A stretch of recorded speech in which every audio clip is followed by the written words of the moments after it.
நந்தவனம்ங்கிற கிராமத்துக்கும் பக்கத்துல மாயவனம்னு ஒரு அழகான கிராமம் இருந்துச்சு.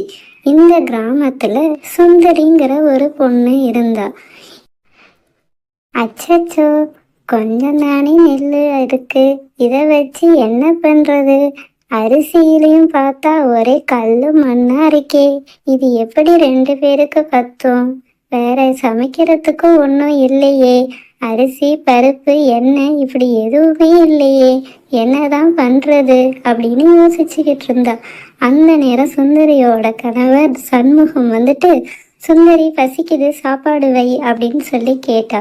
சுந்தரிக்கு என்ன பண்றதுன்னே தெரியல. சுந்தரி, இல்லைங்க, வீட்டில் சாப்பாடு எதுவுமே இல்லைங்க, செய்யறதுக்கு மளிகை ஜாமான் காய்கறி ஒன்றுமே இல்லைங்க அப்படின்னு சொல்லிக்கிட்டு இருந்தா.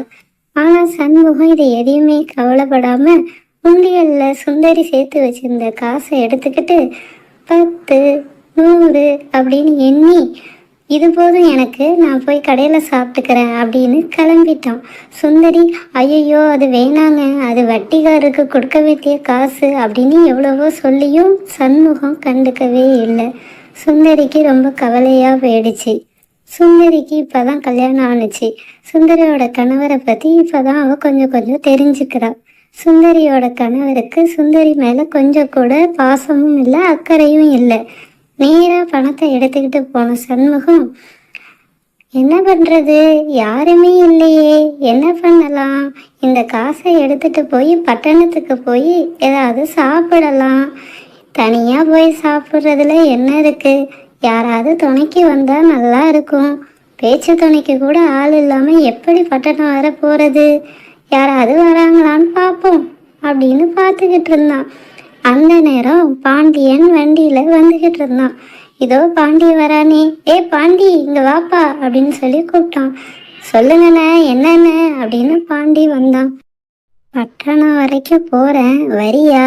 போய் ஏதாவது பிரியாணி சாப்பிட்டுட்டு தேட்டர் கொட்டாவில் போய் நல்ல படமாக பார்த்துட்டு பொழுது சாய விட்டு ஊருக்கு வரலாம், வரியா என் கூட அப்படின்னு சொல்லி கேட்டான். அதுக்கு பாண்டி, இல்லைண்ணா, கையில் காசு இல்லை, செலவாகும்னு யோசித்தான். அட ஏன்பா, உனக்கு சேர்த்து நான் செலவு பண்ணிக்கிறேன், நீ என் கூட வந்தால் மட்டும் போதும், வா அப்படின்னு சொல்லி கூட்டிகிட்டு போனான். சரின்னு பாண்டியும் அவன் கூட கிளம்பி வெளில போயிட்டான். இது மாதிரியே சண்முகத்தோட நாட்கள் போய்கிட்டு இருந்துச்சு. ஒரு நாள் சுந்தரி ஆத்தங்கரையில் பாத்திரம் விளக்கிக்கிட்டு இருந்தா. அப்போ அந்த கிராமத்தை சேர்ந்த பொண்ணுங்கள்லாம் குளிக்கிறதுக்கு துணி துவைக்கிறதுக்கு இப்படி வந்திருந்தாங்க. அப்போ அவங்க பேசிக்கிட்டு இருந்தாங்க. ஏங்கா, இந்த புடவை எடுத்து 1 மாதம்தான் ஆகுது, அதுக்குள்ளே சாயம் போகுதுக்கா அப்படின்னு சொல்லிக்கிட்டு இருந்தா.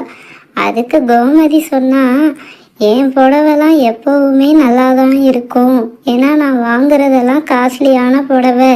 இந்த சுந்தரி மாதிரி கட்டிக்கிற புடவையெல்லாம் நான் குப்பையில் போட்டுருவேன் அப்படின்னு சொல்கிறா.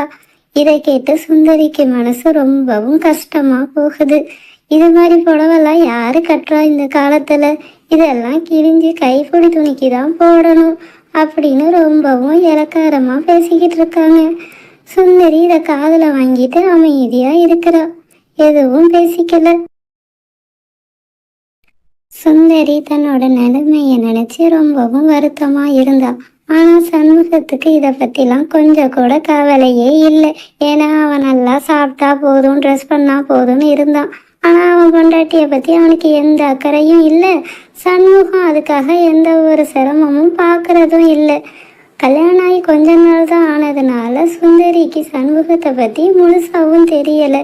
இப்போ தெரிஞ்சு கவலைப்பட்டுக்கிட்டு இருக்கா. ஏன்னா சண்முகம் பொழுதுனையும் படுத்து தூங்கிக்கிட்டே இருக்கிறான், ஒரு வேலை வெட்டிக்கு போக மாட்டேங்கிறான், அவன் மனைவிக்கும் எதுவும் வாங்கி தர மாட்டேங்கிறான். வீட்டில் ஏதாவது செஞ்சு வச்சிருந்தா அதை அவன் மட்டுமே சாப்பிட்டுட்டு போயிடுறான். வீட்டில் இருக்கிற காசை எடுத்துகிட்டு போய் ஊரில் இருக்கிறவங்களுக்கெல்லாம் செலவு பண்ணிட்டு ஊதாரியாக சுற்றுறான். இது ரொம்பவும் வேதனையாக இருந்துச்சு சுந்தரிக்கு. சுந்தரி வயல் வேலை போய் கொஞ்சம் கொஞ்சமாக கஷ்டப்பட்டு சம்பாதிச்சா. பண்ணையார்கிட்ட வீட்டில் போய் வேலை பார்ப்பா. அதில் வர வருமானத்தில் கொஞ்சம் கொஞ்சம் அவள் குடும்பத்தை ஓட்டிக்கிட்டு இருந்தா. அப்புறம் நேரம் கிடைச்சா பழங்கள் காய்கறிகள் விற்றுக்கிட்டு இருப்பா. அதையும் யாராச்சும் பேரம் பேசினா எடுத்து ஒரு வார்த்தை சொல்லாம அவங்க கேட்குற விலைக்கே கொடுத்துடுவா. அவளுக்கு கிடைக்கிற 5-10 லாபமும் சில நேரம் கிடைக்காம போயிடும். அதிகம் பேசாம அமைதியாவே இருப்பா சுந்தரி. இப்படியே இவளோட காலங்கள் போயிட்டு இருந்துச்சு. சுந்தரிக்கு ரொம்பவும் கவலையா இருந்துச்சு. எவ்வளோ சேர்த்து வச்சாலும் கையில கிடைக்க மாட்டேங்குதேன்னு. அந்த ஊர்ல எம்பெருமான்னு ஒரு சாமியார் இருந்தாரு. எல்லா மக்களும் அவர்கிட்ட போய் அவங்களுடைய குறைகளை சொல்லுவாங்க. அவரு அவங்களுக்கு ஒரு ஆலோசனை சொல்லுவாரு, அறிவுரை சொல்லுவாரு, நல்ல வழிகளையும் காட்டுவாரு. இதை மக்கள் எல்லாம் நம்பிக்கிட்டு இருந்தாங்க. அதே மாதிரி சுந்தரியும் எம்பெருமாள் சாமியார்கிட்ட போய் தன்னுடைய குறையை சொல்லி அதுக்கு ஒரு வழியை தேடிக்கலான்னு முடிவு பண்றா. சுந்தரி எம்பெருமானை நோக்கி போயிட்டு இருக்கா. அவளுடைய நிலைமையை நினைச்சு ரொம்ப வருத்தப்பட்டு சொல்லுறா. ஐயா, என் கணவர் எந்த வேலைக்கு போக மாட்டேங்கிறாரு. நான் வேலைக்கு போய் சம்பாதிக்கிற காசையும் எடுத்து செலவு பண்ணிடுறாரு. எனக்கு பசிச்சாலோ எதை பத்தியும் கவலைப்பட மாட்டேங்கிறாருன்னு சொல்றா. அதுக்கு சாமியார் சொல்றாரு, நான் சொல்ற மாதிரி நடந்துக்கம்மா. உன் வீட்டுக்காரர் உன்னை தேடி வருவாரு. அப்போதைக்கு நீ என் கண்ணுக்கு யாரும் தெரியலையே, நீங்க போய் எம்பெருமான் சாமியார பாருங்க அப்படின்னு மட்டும் சொல்லு அப்படின்னு சொல்றாரு. சுந்தரியும் அதை கேட்டுக்கிட்டு சரிங்க சாமி, நீங்க சொல்ற மாதிரியே நான் நடந்துக்கிறேன் அப்படின்னு சொல்லிடுறா. சுந்தரி சாமியார்கிட்ட தன்னோட நிறையெல்லாம் சொல்லிட்டு கிளம்பி வீட்டுக்கு வந்துடுறா. வீட்டுக்கு வந்து சுந்தரி எப்பவும் போல தன்னுடைய வீட்டு வேலைகள் எல்லாம் செஞ்சுக்கிட்டு இருக்கா. சண்முகம் எப்பவும் போல கைத்துக்கட்டல்ல படுத்து தூங்கிக்கிட்டு இருக்கான். சுந்தரி வீட்டு வேலையை முடிச்சுட்டு மறுபடி பண்ணையாரோட வயலுக்கு போய் வேலை பார்க்கணும். அப்புறம் சாயங்காலையில் போய் காய்கறி விற்கணும். சுந்தரி வீட்டை விட்டு கிளம்பி போயிட்டா. சண்முகம் தூங்கி முழிச்சு ஏதோ சத்தம் கேட்டு எழுந்திருக்கிறான். அந்த நேரம் பார்த்தா சண்முகம் வீட்டில் ஏதோ ஒரு உருவம் தெரியுது. சண்முகம் பார்த்து பயந்து போயிடுறான்.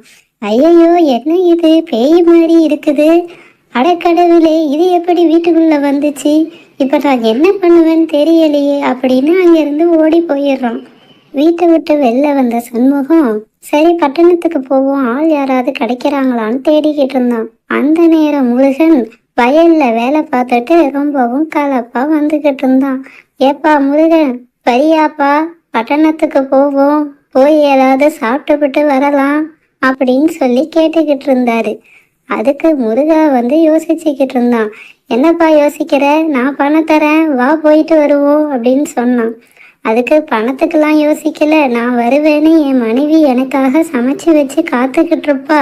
நான் போலன்னா அவள் சாப்பிட மாட்டா, அவளுக்காக நான் போகணும் அப்படின்னு சொல்லிக்கிட்டு இருக்கான். திரும்பி பார்த்தா அந்த பேயி இவன் பின்னாடியே வந்து நிற்கிது. அடக்கடவுளே, இது என்ன, நான் போகிற இடத்துக்கெல்லாம் வரும் போலையே, இது என்னதான் தொடர்ந்தது போல அப்படின்னு நினச்சிட்டு அங்கேருந்து பயந்து ஓட ஆரம்பிக்கிறான் சண்முகம். பின்னாடி திரும்பி பார்க்காம வேக வேகமாக ஓட ஆரம்பிச்சிடுறான். அவன் ஓடி சுந்தரியை பார்த்து வந்து நிற்கிறான்.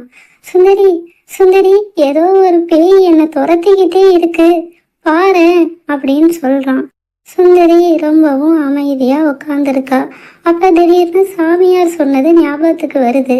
உடனே சுந்தரி எழுந்துச்சு சாமியார் சொன்ன மாதிரியே சொல்கிறா. என்னது, பேயா? என் கண்ணுக்கு எதுவுமே தெரியலையே. நீங்கள் எதுக்கும் நம்ம எம்பெருமான் சாமியாரை போய் ஒரு தடவை பாருங்க, அவர் தான் இதுக்கு நல்ல மருந்து சொல்லுவார் அப்படின்னு சொல்லுறா. சண்முகனும் ஆமாம் ஆமாம், அவர்கிட்ட போனாதான் தீர்வு கிடைக்கும் அப்படின்னு நினைக்கிறான்.